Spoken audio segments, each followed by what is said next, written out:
बहुत बहुत स्वागत है आप सबका मेरे YouTube चैनल पर। फिर से मेरे साथ मनीष कुमार जुड़ रहे हैं, जिनको जो किसी भी तारुफ के, किसी भी इंट्रोडक्शन के मोहताज नहीं है। और मैंने प्रीवियस वीडियोस में भी बताया है कि मनीष जो है वो बहुत ही कम उम्र में अपने पहले ही प्रयास में बिहार पीसीएस में 262वीं रैंक इन्होंने हासिल की। और इस वक्त बिहार एक्साइज सर्विसेज में पोस्टेड हैं और इन्होंने अभी फिर से इंटरव्यू दिया हुआ है और होप कि बहुत ही अच्छा रिजल्ट इनका आएगा और ये बेहतर पोस्ट पर इस बार चयनित हो जाएंगे। तो हमारे साथ आज मनीष हैं एक बहुत ही इंपॉर्टेंट सेक्शन पे बात करने के लिए, क्योंकि इनका ज्योग्राफी ऑप्शनल रहा है और बहुत ही अच्छे मार्क्स इन्होंने ज्योग्राफी ऑप्शनल में गेन किए हैं बिहार पीसीएस में। तो आज का जो वीडियो होगा पूरी तरीके से फोकस होगा कि किस तरीके से बिना किसी कोचिंग इंस्टीट्यूट की मदद से, क्योंकि मनीष की खास बात यह है कि मनीष ने किसी भी कोचिंग इंस्टीट्यूट की बिना मदद के कोई भी कोचिंग इन्होंने ज्वाइन नहीं की, बिना कोचिंग इंस्टीट्यूट की मदद से इन्होंने बिहार पीसीएस को क्वालिफाई किया है। और geography optional, specially geography optional के लिए इन्होंने किसी की मदद नहीं ली है। तो कैसे बिना कोचिंग इंस्टीट्यूट की मदद के या बिना किसी की सहायता के कैसे ज्योग्राफी एज अ ऑप्शनल तैयार किया जा सकता है, क्या क्या करना चाहिए, क्या क्या गलतियां नहीं करनी चाहिए, इन सब बातों पर आज मनीष बहुत ही अच्छे से डिस्कस करेंगे। होप कि ये वीडियो आप लोगों के लिए जिनका ज्योग्राफी ऑप्शनल है उनके लिए बहुत ही ज्यादा मददगार साबित होगा। तो स्वागत है मनीष एक बार फिर आपका मेरे इस शो में, मेरे इस चैनल पर, जहां पर आप लगातार हमारे जो स्टूडेंट्स हैं, हमारे जो व्यूवर्स हैं, उनको गाइड कर रहे हैं। तो बहुत बहुत स्वागत है Manish. Thank you sir. Good evening everyone. जी मेरे बहुत सारे वीडियोस आ गए हैं तो शायद कुछ लोग बोर भी हो रहे होंगे देख देख के। मगर ये ज्योग्राफी ऑप्शनल के लिए स्पेशल था। बहुत सारे स्टूडेंट्स मुझे भी बोल रहे थे, सर को भी बहुत सारे मैसेजेज आए। तो अभी हम लोग जो अगले 15-20 मिनट में ज्योग्राफी को डिटेल में एक बार टच करते हैं कि कैसे आप लोग कर सकते हो। मतलब सेल्फ प्रिपरेशन भी, और जो कोचिंग्स वगैरह जिन्होंने कर भी रखा है या कर भी रहे हैं तो वो भी कैसे अपने कंटेंट में एडअप कर सकते हैं, अपने आंसर राइटिंग को सुधार सकते हैं। तो उस पर हम लोग अभी मनीष मैं एक चीज ऐड करूंगा कि कोई बोर नहीं हो रहा है। इतने सारे मैसेज आपके वीडियोस जब जाते हैं तो इतने सारे मैसेज आते हैं आपसे, बहुत सारे लोग इंस्पायर हो रहे हैं, बहुत सारे लोग मोटिवेट हो रहे हैं।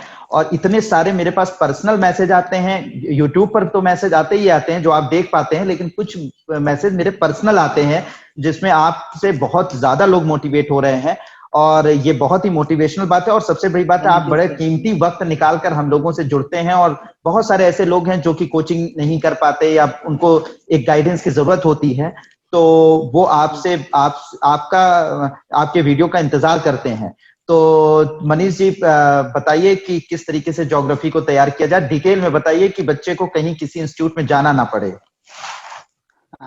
तो ज्योग्राफी का मैं पूरा एकदम ऑप्शनल का डे 1 से बता दे रहा हूँ, ऐसे कि आपको इस बार मेंस का ऑप्शनल आप लिखने जा रहे हैं, ठीक है। यदि पहले होता, बहुत सारा वक्त होता, तो आप बेसिक पढ़ते जाइए, एनसीईआरटी पढ़िए 6 to 12 तक, इतने मोटे मोटे बुक्स है ज्योग्राफी के, पढ़िए, कोई दिक्कत नहीं है। मगर अब जैसे आज से आप पढ़ने जा रहे हैं और मेंस आप लिखने जा रहे हैं, तो कुछ बुक्स जो नेसेसरी बुक्स है और उनसे आपका 100% सारा सिलेबस कवर हो जाएगा। तो अगर सबसे पहले तो मैं हर बार मैं कहता हूं कि आप सिलेबस और क्वेश्चन बैंक, जो प्रीवियस ईयर ऑप्शनल के क्वेश्चन बैंक से, आप ज्योग्राफी के केस में भी यही करेंगे।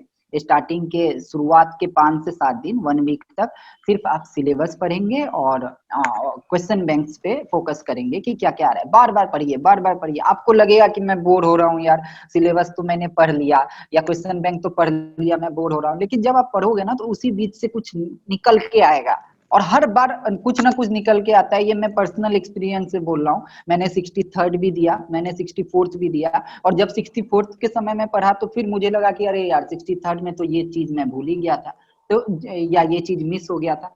तो जब भी आप क्वेश्चन बैंक पढ़िएगा, जब भी आप सिलेबस पढ़िएगा, तो हर बार कुछ ना कुछ नया मिलेगा। वो अपने आप में एक पहेली होता है वो दोनों। तो जब आप सिलेबस देखिएगा तो 2 पार्ट में रहता है, सेक्शन 1 और सेक्शन 2। सेक्शन 1 में physical geography and human geography, और सेक्शन 2 में ज्योग्राफी ऑफ इंडिया। एक एक करके चलते हैं। Section 1 physical geography. Physical geography के 5 यूनिट्स होते हैं। जियोमॉर्फोलॉजी, क्लाइमेटोलॉजी, ओसेनोग्राफी, इकोलॉजी और सॉइल एंड वेजिटेशन, ठीक है। और वैसे ही ह्यूमन ज्योग्राफी के कुछ टॉपिक्स रहते हैं, 5-6 टॉपिक्स उनमें भी रहते हैं। अब बात आती है कि आपको 6 में से 3 लिखना होता है, ठीक है। दो चीजें होती है, आपको अपना नॉलेज एकदम बढ़ा के बाबा बनना है या फिर आपको एग्जाम क्लियर करना है। मैं बता दूं ये दोनों दो चीज होती है, ये चीज आप अपने आस पड़ोस से देख रहे होंगे। आपको नॉलेज बढ़ने का मतलब ये नहीं है कि रिजल्ट आ जाएगा, और रिजल्ट आने का मतलब ये भी नहीं है कि आपके पास पूरा नॉलेज है, ठीक है। तो आजकल स्मार्ट वर्क करिए, आपको पूरा नॉलेज ही लेना है एकदम इन डेप्थ, तो फिर आप एमफिल और पीएचडी जाके कीजिए उस सब्जेक्ट में। मगर आपको जब सिविल सर्विसेज में रिजल्ट लेनी है तो आप सिर्फ रिजल्ट पे फोकस कीजिए ना कि इस पे कि आपको कितना नॉलेज है। रिजल्ट पे फोकस करने के लिए स्मार्ट वर्क करना होगा। 6 क्वेश्चन आते हैं सेक्शन 1 में, 6 में 3 करना होता है। वैसे ही सेक्शन 2 में 6 क्वेश्चन आएंगे, 6 में 3 करना होता है। तो यानी कि आपका पूरा एम किस पे होना चाहिए, वो 3 सवाल पे, जिन 3 सवाल में आप max to max marks achieve कर सको। ये ना कि ये कि आप 6 सवाल के आंसर जानते हो लेकिन आपका कमांड ऐसा है कि 6 सवाल में कुछ ना कुछ लिख देंगे, तो 6 में अटेम्प्ट तो 3 ही करोगे तो मार्क्स कुछ ना कुछ कम मिलेंगे। लेकिन आपका 3 पे कमांड होगा तो वो तीनों पे मार्क्स आपको बहुत ज्यादा मिलेंगे। तो आप इस फिलोसफी से चलिए, मैं तो इसी फिलोसफी से चला था इनफैक्ट। तो जी आप अब जब सिलेबस जब आता है, मैंने क्या किया था कि फिजिकल पे कमांड कर लिया था पूरा, 5 यूनिट के फिजिकल पे पूरा कमांड किया था। इसलिए कमांड किया था कि मुझे ह्यूमन पे ना जाना पड़े। मुझे यही था कि मैंने ह्यूमन के जो टॉपिक्स है, पॉसिबिलिज्म, डिटर्मिनिज्म और ह्यूमन ज्योग्राफी, मॉडल्स, ऑक्सिलरीज, ये सब मैंने तभी किया था कि जब मैं फिजिकल में कुछ ऐसा क्वेश्चन आ जाए जो कभी ना आया हो और तब मुझे लिखना पड़े। मतलब अंतिम ऑप्शन के रूप में मैंने ह्यूमन रखा था। ये नहीं था कि मैंने ह्यूमन नहीं पढ़ा था। मैं ये भी नहीं कहूंगा कि आप लोग ह्यूमन मत पढ़िए, पढ़िए, लेकिन कोई एक सेक्शन पे कमांड कर लीजिए कि तीनों क्वेश्चन आप पे कमांड हो। तो अब कम टाइम में अगर आपको ज्यादा मार्क्स फेचअप करना है तो आप फिजिकल ज्योग्राफी के हर एक टॉपिक को आप अंडरलाइन कीजिए। मुझे ध्यान नहीं आ रहा है, शायद 25 से 30 टॉपिक्स बनेंगे या उससे उसके आसपास, 30 ±5 रहेगा टॉपिक टोटल में फिजिकल ज्योग्राफी के 5 यूनिट से। उन 30 टॉपिक पे कंटेंट तैयार कर लीजिए, ठीक है। और क्यों? क्योंकि जब ये सच पूरा 100% फैक्ट है कि अगर आप फिजिकल और ह्यूमन दोनों करने जा रहे हो तो दोनों के 100% टॉपिक्स आप टचअप नहीं कर पाओगे ना, उतना टाइम है, सिलेबस इतना बड़ा है। तो मान लीजिए आपने फिजिकल ज्योग्राफी का एक एक सिलेबस लिया, अभी मेरे पास है नहीं, मगर आपको बता रहा हूँ, कॉन्टिनेंटल ड्रिफ्ट थ्योरी हो गई, प्लेट टेक्टोनिक थ्योरी हो गई, कोरल रीफ्स हो गए, फिर ओरिजिन ऑफ अर्थ क्रस्ट हो गया। अब लोग क्या करते हैं, आप सीडीटी पढ़ोगे, प्लेट टेक्टोनिक थ्योरी भी पढ़ोगे, कोरल रीफ भी पढ़ लोगे, चलो ठीक है। आप कहोगे कि यार ओरिजिन ऑफ अर्थ क्रस्ट तो नहीं आया, तो नहीं पढ़ते हैं। तो अगर यहाँ ओरिजिन ऑफ अर्थ क्रस्ट छोड़ रहे हो तो ह्यूमन का फिर सारा टॉपिक पढ़ना होगा भाई साहब, क्योंकि कहीं आ गया, ठीक है। तो अगर आपको कम टाइम देना है, आपको स्मार्ट स्टडी करनी है, तो फिजिकल का हर एक एक टॉपिक अंडरलाइन करके उसका कंटेंट तैयार कर लीजिए।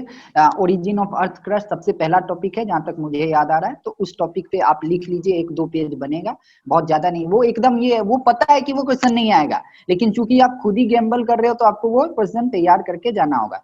वैसे कंटिनेंटल ड्रिफ्ट थ्योरी का आपने तैयार कर लिया, प्लेट टेक्टोनिक थ्योरी का कंटेंट तैयार कर लिया। वैसे करते करते एक एक टॉपिक पे जाइए, आपको उसमें टाइम लगेगा क्योंकि ऑप्शनल है, वो टफ थोड़ा लगता है, टाइम लगेगा, लेकिन एक एक चीज लिख के अपने आप, जैसा कि मैंने जीएस मेंस में बताया, कंटेंट तैयार करते जाइए और उसके बाद बैठ के एक एक यूनिट का टेस्ट देते जाइए। जैसे आपको पता है कि 6 क्वेश्चन लिखना है, तो आज आपका यूनिट 1 कंप्लीट हो गया, जियोमॉर्फोलॉजी। तो जियोमॉर्फोलॉजी से 6 क्वेश्चन अपने आप बनाइए।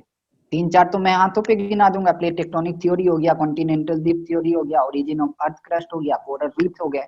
4 तो ऐसे हो गए, 1-2 और होंगे जो टॉपिक्स मुझे याद नहीं आ रहे हैं, उसमें बहुत सारे टॉपिक्स है, वोल्केनो हो गया, अर्थक्वेक हो गया। 6 क्वेश्चन, 6 टॉपिक्स हो गए, ठीक है। तो ये 6 टॉपिक्स आप अपने आप लिख लीजिए, जो इंपॉर्टेंट टॉपिक लग रहा है, और 6 टॉपिक बैठ के 3 घंटे में लिख लीजिए अपने आप। आपको टेस्ट सीरीज ज्वाइन करने की जरूरत नहीं है। आपने उस यूनिट के जो जो 6 क्वेश्चंस आ सकते थे, आपने उसको टच कर लिया, आपने उसको लिख लिया, ठीक है। तो उससे वहां पे आप ब्लैंक नहीं होगे, क्योंकि आना उसी से है। ये बात फिक्स है कि बीपीएससी कभी भी सिलेबस के बाहर से क्वेश्चन नहीं पूछता है, स्पेशली इन ऑप्शनल कभी नहीं पूछेगा वो। लेकिन हाँ, सिलेबस में अगर एक यूनिट में 10 टॉपिक है तो 10 टॉपिक को आपको पढ़ के जाना होगा, ठीक है। तो ये करते जाइए, ऐसे ही हर यूनिट में कीजिए। ओसेनोग्राफी कीजिए। ओसेनोग्राफी में सबसे कम 6 या 7 टॉपिक है। एक तो कि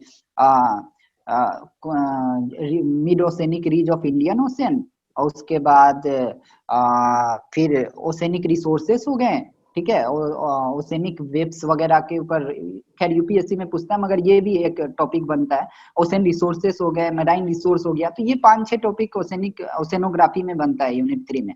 उसमें 5-6 टॉपिक कर जाइए।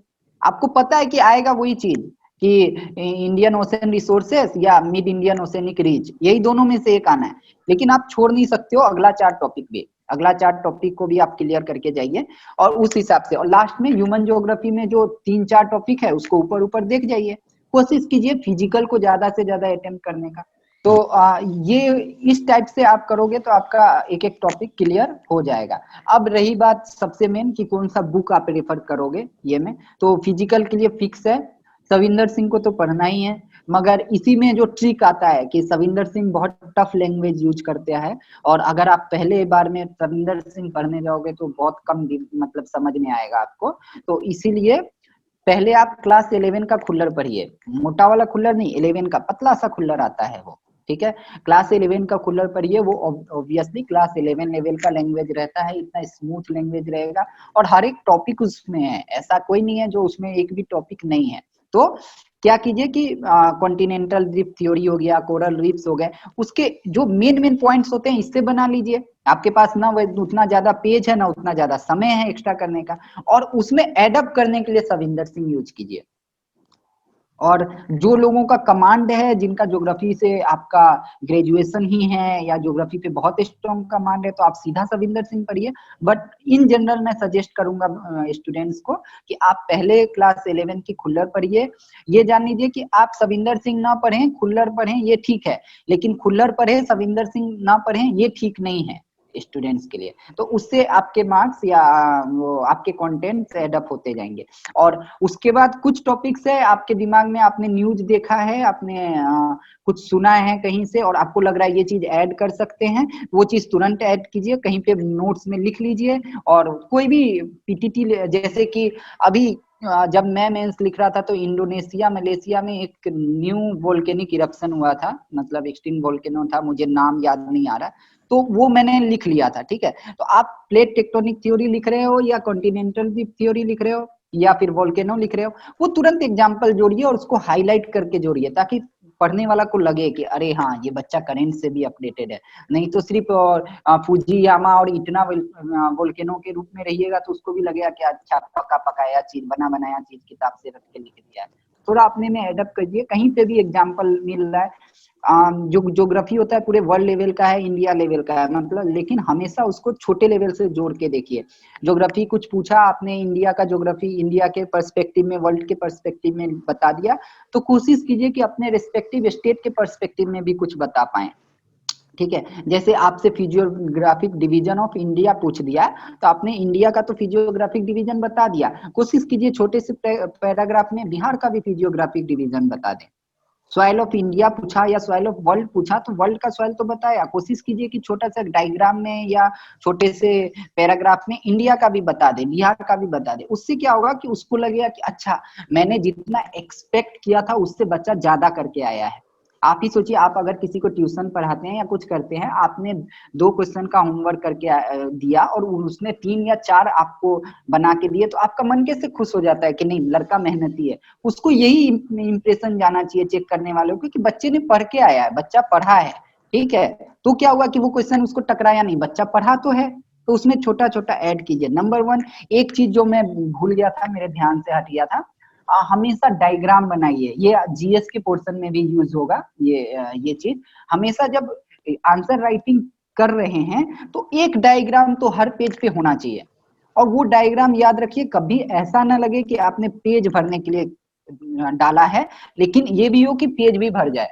कुछ चीजें होती है ना, आप इतनी स्मार्टली करते हो कि आप वो चीज कर भी रहे हो, वो मैसेज भी पहुंचा रहे हो और वो पता भी नहीं चले कि वो मैसेज आपने पहुंचाया है। पुश टाइप का, कि आपने डायग्राम बनाया, डायग्राम से दो चीजें, एक तो कि पेज फिलअप करता है, दूसरा निखरता है, आपका आंसर पेपर निखरता है। आप ही सोचिए कि एक पेपर है, मैं दो एग्जांपल दूंगा, आप इंडियन एक्सप्रेस का पेपर उठाइए, वो सिर्फ मान लीजिए इतना कंटेंट भर देता है कि लोग देखते बोलते हैं कि अरे यार पढ़ने में थोड़ा मजा नहीं। एक पेपर है पूरा कंटेंट भरा है, कोई इमेज नहीं है तो आपको बोर लगेगा, लेकिन वही कोई पेपर है जिसमें ग्राफ बना हुआ है, पिक्चर्स डले हुए हैं, तो आपको पढ़ने में अच्छा लगता है। तो वैसे ही जब भी आंसर लिखे तो कोने में हमेशा राइट हैंड साइड में, लेफ्ट हैंड साइड में कंटेंट रहेगा, अपर राइट हैंड साइड या लोअर राइट हैंड साइड में छोटा सा एक रेक्टेंगुलर फॉर्म में, स्क्वायर फॉर्म में एक डायग्राम हमेशा डालिए। ज्योग्राफी है तो आपके पास n नंबर ऑफ डायग्राम्स है, आपके पास मैप्स है, आपके पास फ्लो चार्ट है, आपके पास डायग्राम्स है, कहीं भी कुछ भी डालिए लेकिन हर पेपर में जरूर डालिए।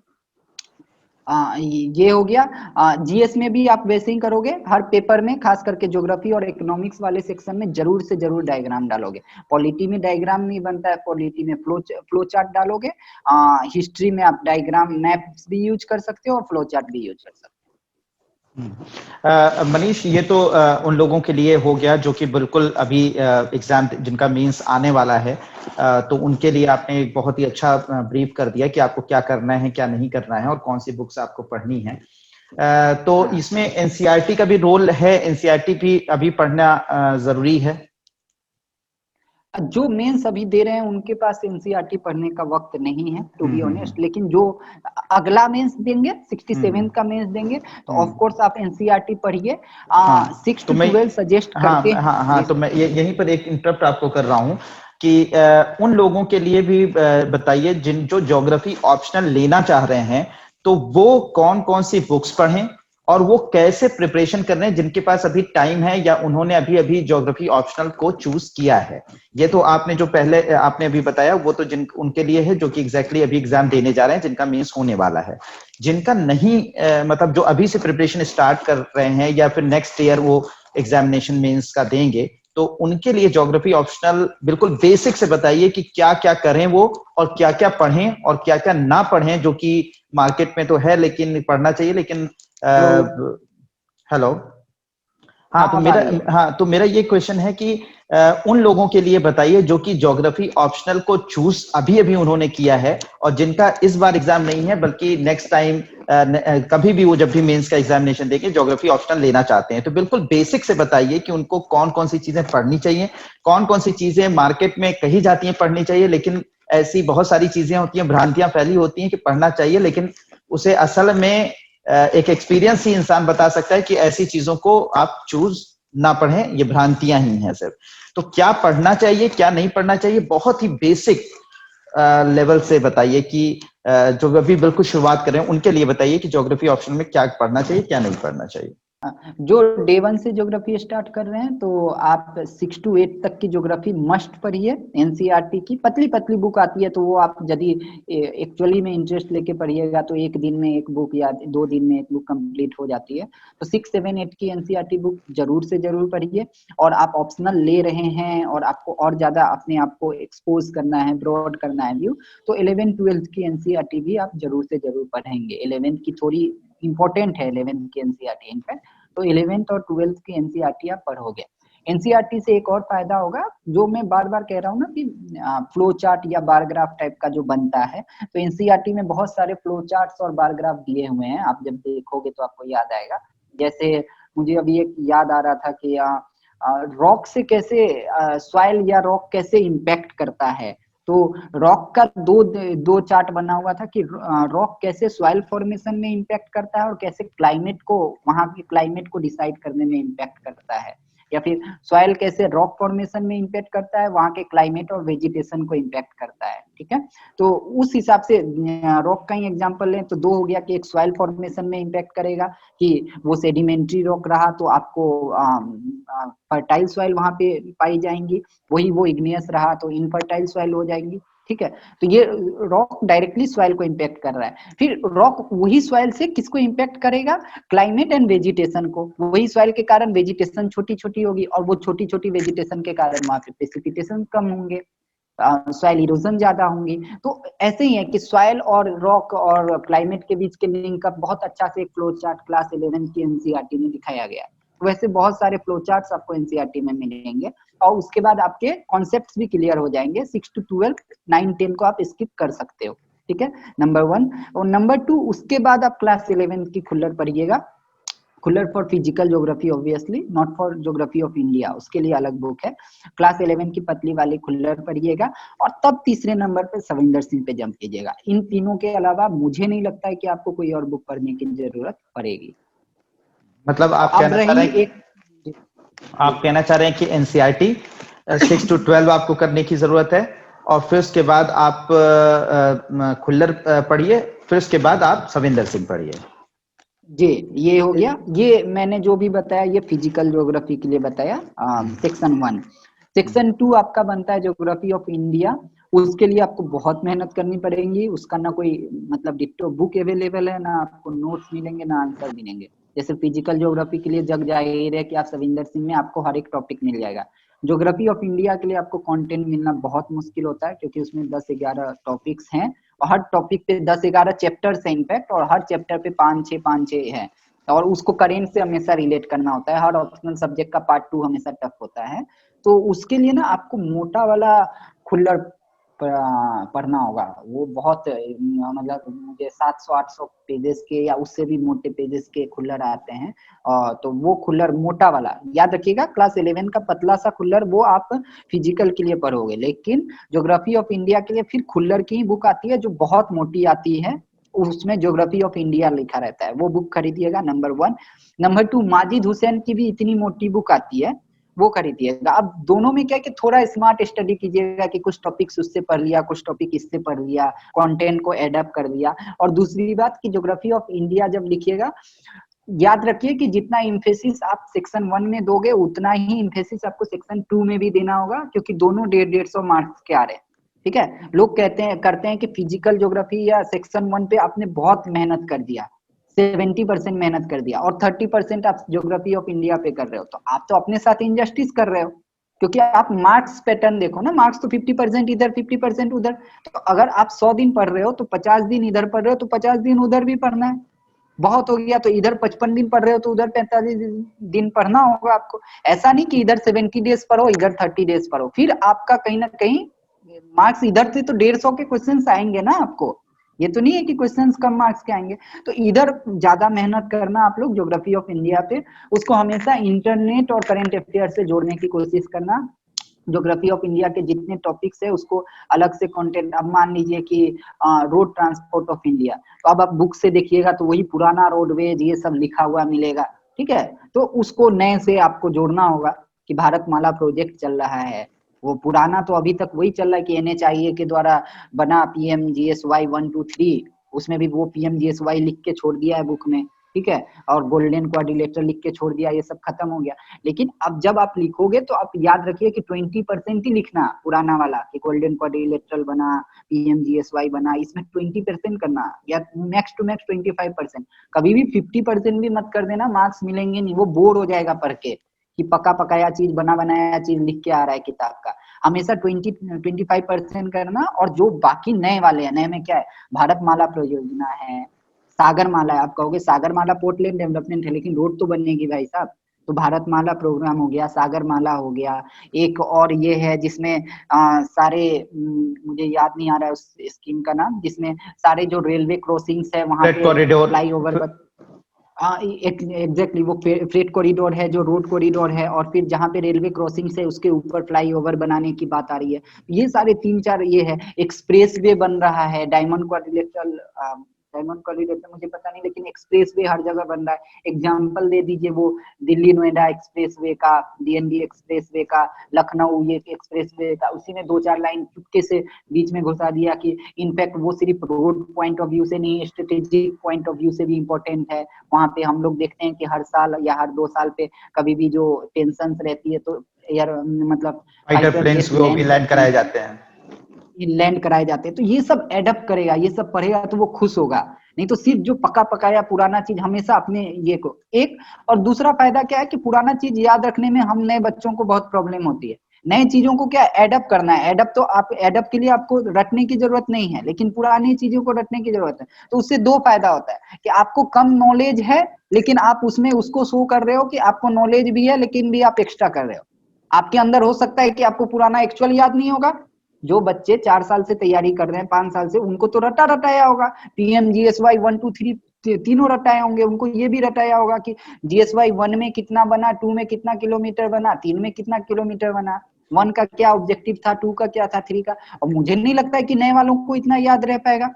ठीक है, तो आप चुपके से निकल लिए कि PMGSY का मेन मोटो क्या था कि रूरल कनेक्टिविटी को बढ़ाना हर गांव में। इनफैक्ट हम लोग एग्जांपल भी देते हैं, उससे टेररिज्म कमा है, नक्सलाइट कमा है। बहुत अच्छा एग्जांपल था कि रोड बन गई तो लोग, जो नक्सल लोग थे, वो दूध का मतलब प्रोडक्शन करके दूध बेचने लग गए, तो टेररिज्म कमा। हमें हमेशा उसके स्ट्रेटेजिक इंपॉर्टेंस को दिखाइए। अभी रोड ट्रांसपोर्ट है, लद्दाख वद्दाख में रोड बन रही हैं, सिक्किम वगैरह का डोकलाम इशू हुआ।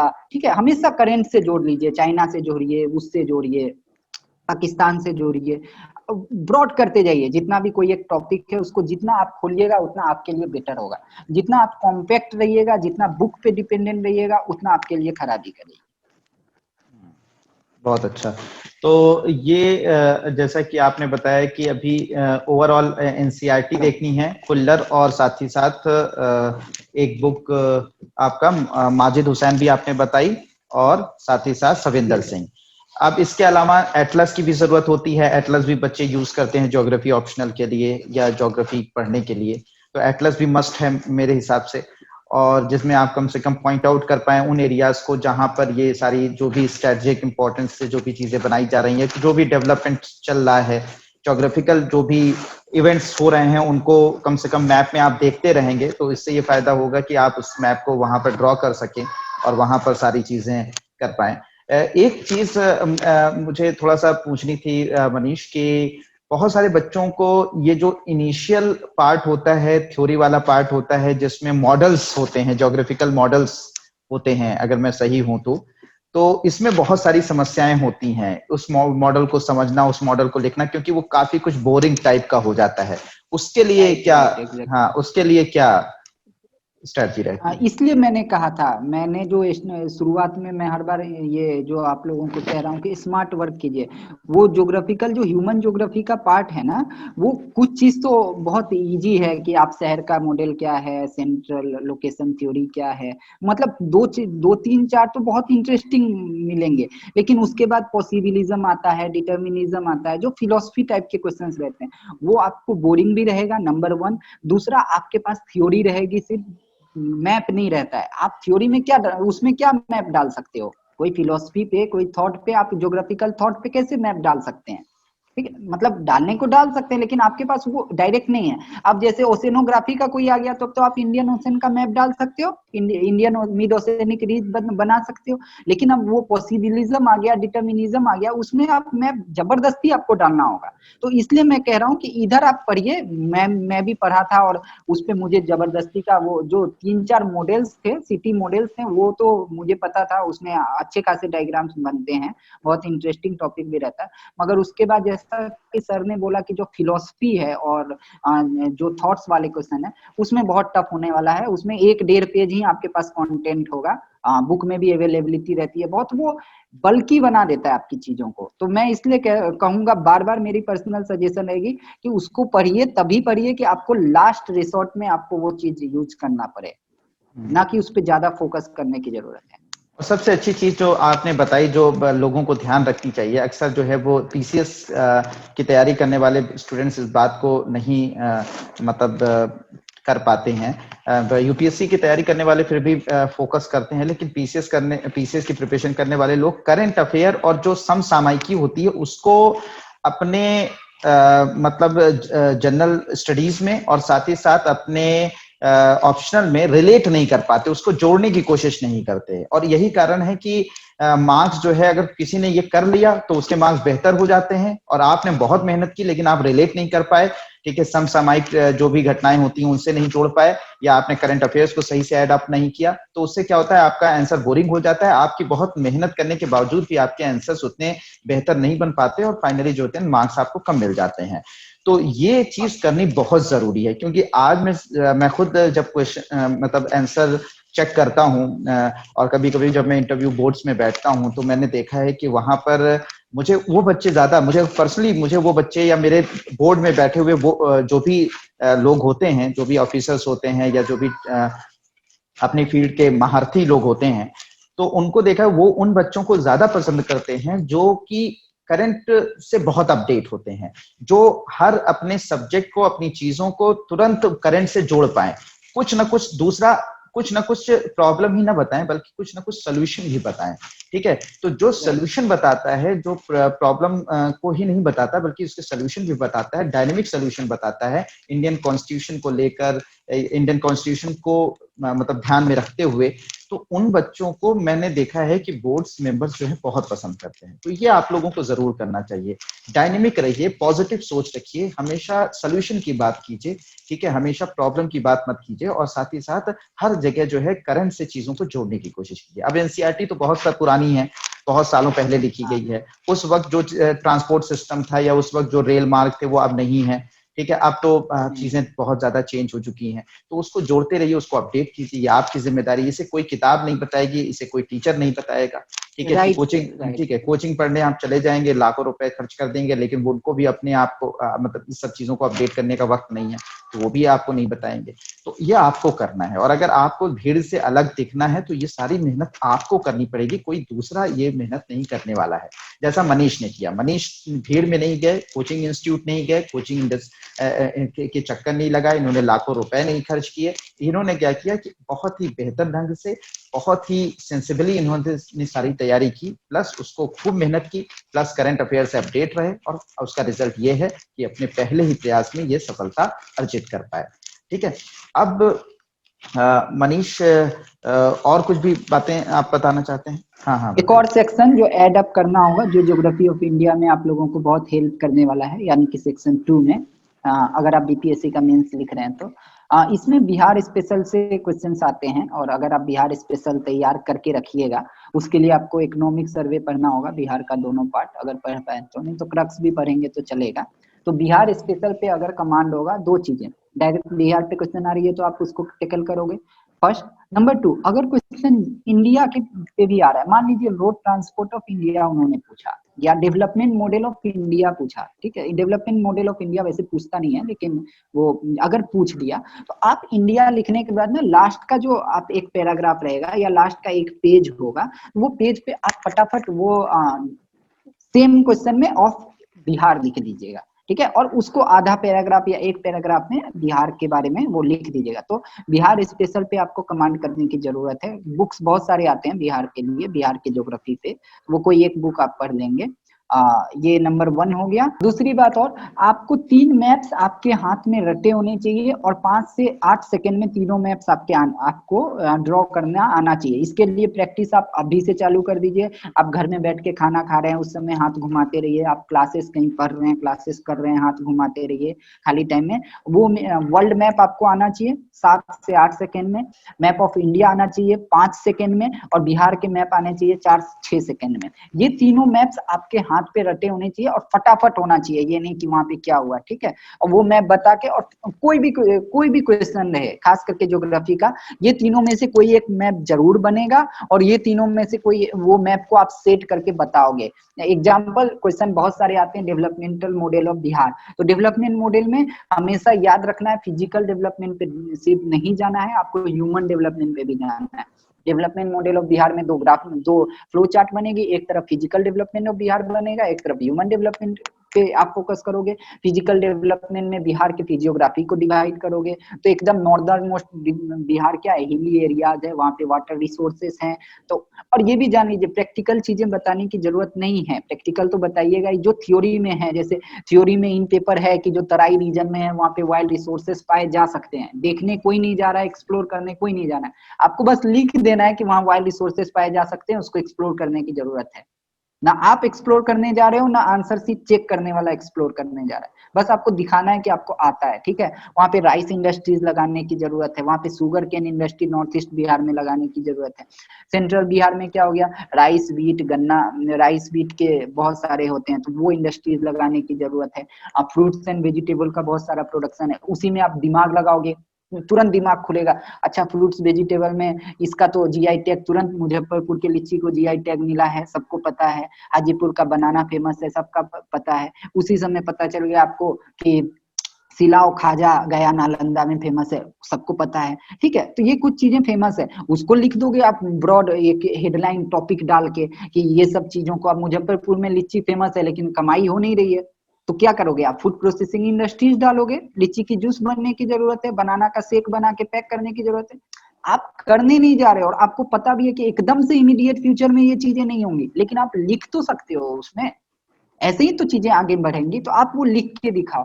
सुधा इंडस्ट्री सब जानता है, सुधा के मिल्क प्रोडक्ट्स, सुधा के डेयरी प्रोडक्ट्स इजीली अवेलेबल है पूरे बिहार में। लेकिन अब उसको आप कंपेयर कर दो कि जब अमूल पूरे इंडिया में बिक सकता है तो सुधा क्यों नहीं बिक सकता, और जब बिक सकता है तो सुधा बिहार के बाहर गया क्यों नहीं? ठीक है, मैंने तो एक्चुअल में, मैं प्रैक्टिकली में मैंने एक मेल कर दिया था सुधा के चेयरमैन को कि आप कोशिश कीजिए, मुझे कोई रिप्लाई आया नहीं, मैं रिमाइंडर भी डाला, फिर कोई रिप्लाई नहीं आया, मैंने बोला चलो मैंने अपना काम तो किया। आप बाहर निकाल सकते हो ना, आप ये चीजें लिखोगे तो उसको दिखेगा कि अरे यार बच्चा सोच तो रहा है कम से कम, ठीक है। तो सुधा को एक्सप्लोर करो, बनाना शेक को एक्सप्लोर करो, लीची जूस को एक्सप्लोर करो, ये चीजें जो सुनने में उसको लगे कि हाँ बच्चा यहीं का है, हवाबाजी करके नहीं गया। क्योंकि राइस मिल की बात तो सब करेगा, व्हीट मिल की बात सब करेगा, सब जानते हैं कि बिहार में राइस और व्हीट होता है, गन्ने का इंडस्ट्री लगाने का होता है, सब जानते हैं, ठीक है। गन्ना का मिल बंद पड़ा हुआ है, क्यों पड़ा हुआ है, सब जानते हैं ये हो रहा है। जूट इंडस्ट्रीज की बात कीजिए। दूसरी एक और चीज सुनिएगा, कितना अच्छा लगेगा आप लोग, सिलाई बुनाई यहाँ की महिलाएं औरतें कितनी करती हैं। अभी मैं स्वेटर पहना हूँ बुना हुआ, इसको एक्सप्लोर क्यों नहीं कर रहे हो कमर्शियली? मैं आप लोगों को मैं कोई ये क्लास नहीं ले रहा हूँ, मैं बता नहीं रहा हूँ, मैं बता रहा हूँ कि ऐसी छोटी छोटी चीजें हैं जो आपको पता है लेकिन आप लिख नहीं रहे हो। लेकिन जब वो चीज लिखोगे तो वो खुश हो जाएगा ना पढ़ के कि अरे यार इस बच्चा को इतना कैसे नॉलेज है। अचार हर घर की महिलाएं बनाती है, बेचती नहीं है। वो अचार बिकने लग जाए तो सोचिए क्या ये टॉप्स वाला पिकल कितना कहाँ जाएगा उसका इंडस्ट्री। हाथ का अचार होता है। तो आपके पास इतनी स्किल्स हैं, इतनी चीजें हैं बिहार में, लेकिन तो उसको आप लिख के आ जाइए ना। जैसे लिखेंगे वो खुश हो जाएगा, बिहार में भी खुशेगा, इंडिया में भी खुश होगा कि अरे यार बच्चा को है, बच्चा गांव से जुड़ा रहा है। तो मुझे लगता है ये सब चीज शायद आपको हेल्प करे। बहुत अच्छी बात, मतलब सीधे मैंने आपने जो बात बताई वही सलूशन की बात आप कीजिए कि कैसे आप किसी चीज को मतलब अपनी तरफ से कुछ बताइए, कुछ सलूशन दीजिए, कुछ चीजें सुझाइए जो कि हो सकता है कि इम्प्रैक्टिकल हो, प्रैक्टिकल ना हो, लेकिन कम से कम आपने सोचा, तो कम से कम इतना तो एग्जामिनर सोचेगा आपके बारे में कि कम से कम ये बच्चा सोच तो रहा है। तो बहुत अच्छी चीज मनीष आपने बताई। और मुझे लगता है कि अब इससे बेहतर तरीके से, जिस तरीके से मनीष जी निस्वार्थ भाव से आप लोगों को जिस तरीके से ये सारी चीजें गाइड कर रहे हैं, जिस तरह से चीजें बता रहे हैं, मुझे लगता है कि इससे बेहतर गाइडलाइन नहीं हो सकती है। और मुझे लगता है कि आप लोगों को इस वीडियो से और मनीष जी की इस पॉडकास्ट से बहुत ज्यादा हेल्प मिलेगी। तो होप कि ये वीडियो आपके लिए बहुत ही कारगर साबित होगा। अगर आपको ये लगता है कि ये वीडियो बहुत ही कारगर है और आपको बहुत फायदा पहुंचाया है, तो ऐसे ही बहुत सारे लोग हैं जिनको इस वीडियो की जरूरत हो सकती है, जिनको प्रिपरेशन के वक्त में ऐसी गाइडेंस की जरूरत हो सकती है। इस वीडियो को जरूर शेयर कर दें। और मनीष जी का तो मैं बहुत बहुत थैंक्स अदा करता हूँ कि ये हमारे साथ जुड़ते रहे हैं, लगातार वीडियोस में हमारे साथ जुड़ते रहे हैं और अपने बहुत ही कीमती सजेशन जो हैं वो हमारे व्यूवर्स को, स्टूडेंट्स को देते रहे हैं। तो बहुत बहुत शुक्रिया मनीष। और अगर आगे हमें सर, मैं एक लाइन ऐड करना चाहूंगा। सर की भी काफी मेहनत है। आप लोग सोचिए, हम लोग तो day to day life activities में आईटी सेक्टर से इतने जुड़े हुए हैं, मोबाइल जानते हैं, कंप्यूटर जानते हैं, लेकिन सर ठीक है सब कुछ जानते हैं, मगर इतने मतलब आईटी में इतने एडवांस नहीं होते हुए भी इन्होंने आप लोगों के लिए हर चीज मतलब एबीसीडी की तरह डे वन से फर्स्ट स्टेप से सीखा है। ये इतना मेहनत करके आप लोगों तक पहुंचा रहे हैं। तो आप लोग इससे कोई मतलब ये नहीं है कि बेनिफिट वाली, इकोनॉमिकल बेनिफिट के लिए नहीं कर रहे हैं, जो हम एक्चुअली इनका ऑब्जेक्टिव है वो पूरा कीजिए। अगर मैं ये आज रिकॉर्ड कर रहा हूँ और इसके हेल्प से अगर एक दो बच्चे का भी रिजल्ट आ जाता है या कुछ हेल्प ही कर जाता है उनको, उन्होंने वो सिर्फ ये कह दें कि हाँ ये चीज मैंने वो देखा था, इससे मुझे हेल्प कर दिया, वही खुशी की बात होती है। तो आप इसको सीरियसली देखिए और इस चीज को इम्प्लीमेंट करिए। वो कोई ये बात नहीं है कि लाइक कीजिए, शेयर कीजिए, ये सब वाली बात नहीं है। आप पढ़ रहे हैं, पढ़िए और इसको इम्प्लीमेंट कीजिए, अपने ऊपर रिजल्ट लाइए। और अगर इससे आपको हाँ, जी अगर आपको इससे इससे रिजल्ट आता है, इसमें किसी तरीके की सहायता मिलती है तो कमेंट बॉक्स में जरूर बताइए, हमें हमारे पर्सनल नंबर्स पे जरूर बताइए। वो उससे ज्यादा खुशी हमें कोई चीज नहीं, हमें इससे कोई उससे इकोनॉमिकल ज्यादा कुछ बेनिफिट नहीं नहीं है। होता है। ठीक है। एग्जैक्टली एग्जैक्टली सही बात है। आप मुझे लगेगा कि मेरे इससे किसी एक दो बच्चे को भी रिजल्ट आ गया तो मुझे खुद कितनी खुशी फील होगी कि चलो बिल्कुल किसी का बिल्कुल तो मतलब कुछ तो अच्छा हुआ मेरे नॉलेज से, यही मैं बिल्कुल। चाहता हूँ। और मुझे उम्मीद है ऑल द बेस्ट सबको। हाँ आप लोग जरूर रिजल्ट होगा, मेहनत कीजिए, हर दिन मेहनत कीजिए, हर समय मेहनत कीजिए, एग्जाम के रंग में रंगे रहिए और अपने आप रिजल्ट आ जाए। बिल्कुल, सबको बहुत बहुत शुभकामनाएं। जो लोग इस बार मेंस देने जा रहे हैं या फिर आगे को प्रिपरेशन कर रहे हैं, आगे उनको मौका मिलेगा मेंस देने का, सबको बहुत बहुत शुभकामनाएं। आप लोग बहुत अच्छा करिए एंड ऑल द बेस्ट। और जैसा भी आपको जो भी अगर कोई और भी क्वेश्चंस आपको लगते हैं तो आप कमेंट बॉक्स में जरूर बताइए, हम लोग उस पर भी काम करेंगे, उस पर भी आपके लिए कुछ ना कुछ चीजें लाने की कोशिश करेंगे। तो थैंक यू सो मच। आप लोगों ने देखा, और मनीष जी का तो बहुत बहुत शुक्रिया कि ये हमारे साथ लगातार थैंक जुड़कर यू। आपको गाइड कर रहे हैं। Thank you so much.